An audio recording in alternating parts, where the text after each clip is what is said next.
ভারতের মতো এবার হিন্দু ধর্মের আলোয় নিজেকে আলোকিত করছে পৃথিবীর একটি প্রখ্যাত দেশ, যার নাম ব্রাজিল। হ্যাঁ, এই দেশের নাম শোনেননি এমন হয়তো কেউ নেই।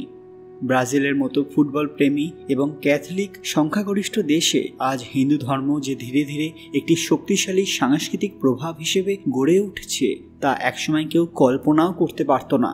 কিন্তু ইতিহাস ঘেঁটে দেখলে বোঝা যায় 1960 সালের পর থেকে ব্রাজিলে ভারতীয় যোগ এবং বেদান্ত দর্শনের প্রতি আগ্রহ ধীরে ধীরে বেড়ে ওঠে। স্বামী বিবেকানন্দ, পরমহংস যোগানন্দ এবং শ্রী অরবিন্দের চিন্তাধারা ব্রাজিলের বহু শিক্ষিত মানুষকে প্রভাবিত করে, আর সেই পথ ধরে দেশটিতে হিন্দু দর্শনের প্রতি এক গভীর আগ্রহ তৈরি হয়। আজ ব্রাজিলে রয়েছে শতাধিক যোগ কেন্দ্র, আশ্রম এবং হিন্দু প্রার্থনা কেন্দ্র, যেখানে নিয়মিত গীতা পাঠ, পূজা এবং হোম হয়। সবচেয়ে বড় কথা হলো কিভাবে এরকম একটি দেশে হিন্দু ধর্ম ছড়িয়ে পড়ছে এবং এরা হিন্দু ধর্মকে নিয়ে কোন বড় কথা বলতে চলেছে, সবটাই জানাবো আজকের ভিডিওতে। তার আগে কমেন্ট বক্সে হর হর মহাদেব লিখতে ভুলবেন না। সকলকে আমাদের চ্যানেল পুরাণথায় স্বাগত। আজকে আপনারা জানবেন এবার ব্রাজিলে ছড়িয়ে গেল হিন্দু ধর্মের আলো। আপনাদের জন্য একটি দারুণ খুশির খবর। যারা ইউটিউবে নিজেদের কেরিয়ার গড়তে চান, যারা ভিডিওতে লক্ষ লক্ষ ভিউ অর্জন করতে চান, যারা কোটি কোটি সাবস্ক্রাইবার পেতে চান, তাদের জন্য নিয়ে এলাম একটি দারুণ কোর্স বলা ভুল, কয়েকটি টিউটোরিয়াল যা সম্পূর্ণ ফ্রি। এর জন্য আপনাদের কি করতে হবে? শুধু পুরাণ কথাকে যে সাবস্ক্রাইব করে রেখেছেন, আমাদের মেম্বারশিপটাও নিয়ে নিতে হবে। আমাদের পরিবারের আরও ক্লোজ অংশ হয়ে যেতে হবে। এর বদলে আপনারা কি পাবেন? আপনারা পাবেন এমন কিছু টিউটোরিয়াল, এমন কিছু বড় সিক্রেটস যা এর আগে কোনো ইউটিউবার তার সাবস্ক্রাইবারদের সঙ্গে আলোচনাই করেনি। এগুলো ইউজ করলেই মাত্র 1 সপ্তাহ থেকে 1 মাসের মধ্যেই আপনার সাবস্ক্রাইবার গেইন করবে। আপনারা নিজেই দেখতে পাবেন যে আপনার চ্যানেল কিরম দাঁড়িয়ে গেছে। ফলে নতুন ক্রিয়েটার্স এবং যারা ইউটিউবে আসবেন ভাবছেন, তারা দেরি না করে আমাদের চ্যানেলের মেম্বারশিপ এক্ষুনি নিয়ে নিন, আর সঙ্গে সঙ্গে পেয়ে যান কয়েকটি দারুণ টিউটোরিয়াল যা আপনাদের ইউটিউব কেরিয়ারে অনেক এগিয়ে যেতে সাহায্য করবে, এবং এগুলো সম্পূর্ণ বিনামূল্যে। ভিডিওতে এগোনোর আগে সবাই অবশ্যই আমাদের চ্যানেলটি সাবস্ক্রাইব করে নেবেন। ব্রাজিলে এই ধর্মীয় এবং সাংস্কৃতিক বিস্তার শুধুই আধ্যাত্মিক অনুপ্রেরণার মধ্যেই সীমাবদ্ধ নয়, এটি ভারত এবং ব্রাজিলের দ্বিপাক্ষিক সম্পর্ককেও আরও মজবুত করেছে। ভারত সরকার ইন্টারন্যাশনাল ডে অফ যোগার মাধ্যমে ব্রাজিলে প্রত্যেক বছর বিশাল জনসমাবেশ করে, যেখানে হাজার হাজার ব্রাজিলিয়ান অংশ নেন।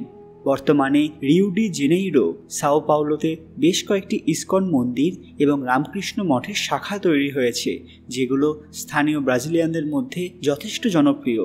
এর ফলে ব্রাজিলের নতুন প্রজন্ম ভারতীয় সংস্কৃতি, আয়ুর্বেদ, সনাতন দর্শনের প্রতি আগ্রহী হচ্ছে।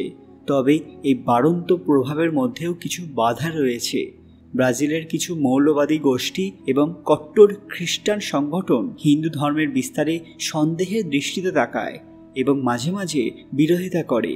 তবুও ভারতের সাংস্কৃতিক দূতাবাস, হিন্দু সংগঠন এবং স্থানীয় ভারতীয় বংশোদ্ভূতদের সহযোগিতায় হিন্দু ধর্ম ব্রাজিলের এক শান্তিপূর্ণ এবং শক্তিশালী চেতনার রূপ নিচ্ছে।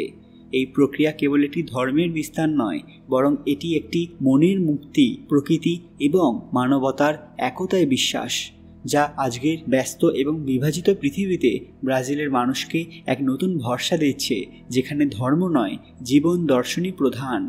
এখানে যে বড় বড় প্রধান উৎসবগুলি পালন করা হয় তার মধ্যে রয়েছে দীপাবলি।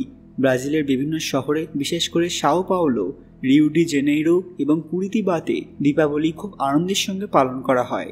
মন্দির এবং ভারতীয় দূতাবাসে প্রদীপ জ্বালানো, রামায়ণ পাঠ, নৃত্য এবং সঙ্গীতের অনুষ্ঠান হয়। পাশাপাশি ইসকন মন্দিরগুলোতে শ্রীকৃষ্ণের জন্ম উপলক্ষে ব্রাজিলিয়ান ভক্তরা সারা রাত জাগরণ করে কীর্তন করেন, আরতি করেন এবং প্রভু কৃষ্ণের লীলা নাটক পরিবেশন করেন। জন্মাষ্টমীর পাশাপাশি এখানে রথযাত্রাও পালন করা হয়। ইসকনের আয়োজনে রাস্তায় রথ টেনে নিয়ে যাওয়া হয়, যেখানে ভারতীয়দের পাশাপাশি বহু ব্রাজিলিয়ান অংশগ্রহণ করেন। এছাড়া ব্রাজিলে অত্যন্ত জনপ্রিয় হয়ে উঠেছে হোলি উৎসব, যা ব্রাজিলের তরুণ প্রজন্ম খুব সুন্দরভাবে মেনে নিয়েছে। অনেক জায়গায় ফেস্টিভ্যাল অফ কালার্স নামে হোলি উদযাপন করা হয়, যা মূলত সাংস্কৃতিক অনুষ্ঠানে পরিণত হয়েছে। তবে সবচেয়ে বড় যে দুটি উৎসব পালন করা হয় সেগুলি হলো নবরাত্রি।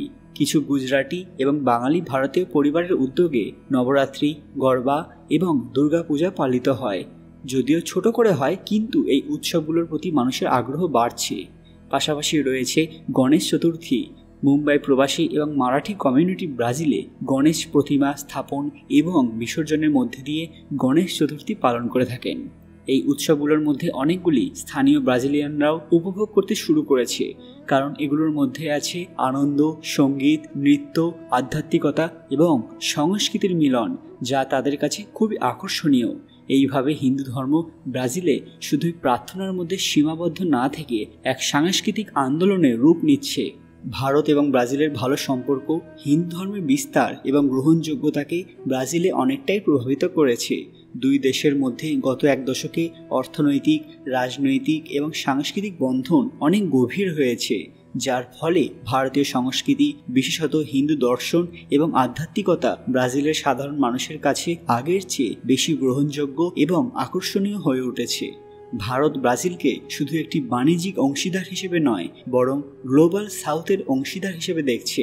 দুই দেশ ব্রিক্স অর্থাৎ Brazil, Russia, India, China, south Africa ফোরামে একসাথে কাজ করছে এবং এই মঞ্চেই ভারত তার সাংস্কৃতিক কূটনীতিকে শক্তিশালীভাবে সামনে এনেছে। যোগ দিবস, আয়ুর্বেদ, ভারতীয় নৃত্য, সঙ্গীত এবং হিন্দু উৎসবগুলো ভারতের পক্ষ থেকে ব্রাজিলের বিভিন্ন দূতাবাস, কনসুলেট এবং সাংস্কৃতিক সংস্থার মাধ্যমে পরিচিত করা হচ্ছে। ব্রাজিলের সরকার এবং শিক্ষা ব্যবস্থা ভারতের সঙ্গে ঘনিষ্ঠ সম্পর্কের কারণে এখন ভারতীয় সাহিত্য, দর্শন এবং ধর্মীয় ভাবধারাকে গবেষণা এবং শিক্ষা প্রতিষ্ঠানেও স্থান দেওয়া হচ্ছে।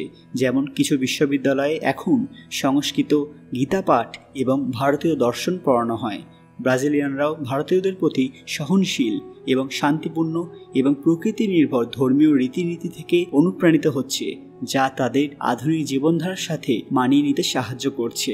এখানে বেশ কয়েকটি বিখ্যাত স্থান রয়েছে যেগুলো হিন্দু ধর্মের বিস্তারে গুরুত্বপূর্ণ ভূমিকা রাখছে, যার মধ্যে অন্যতম হল সাও পাওলোর ইসকন টেম্পল, যা এখানকার অন্যতম বৃহৎ এবং সক্রিয় হিন্দু মন্দির।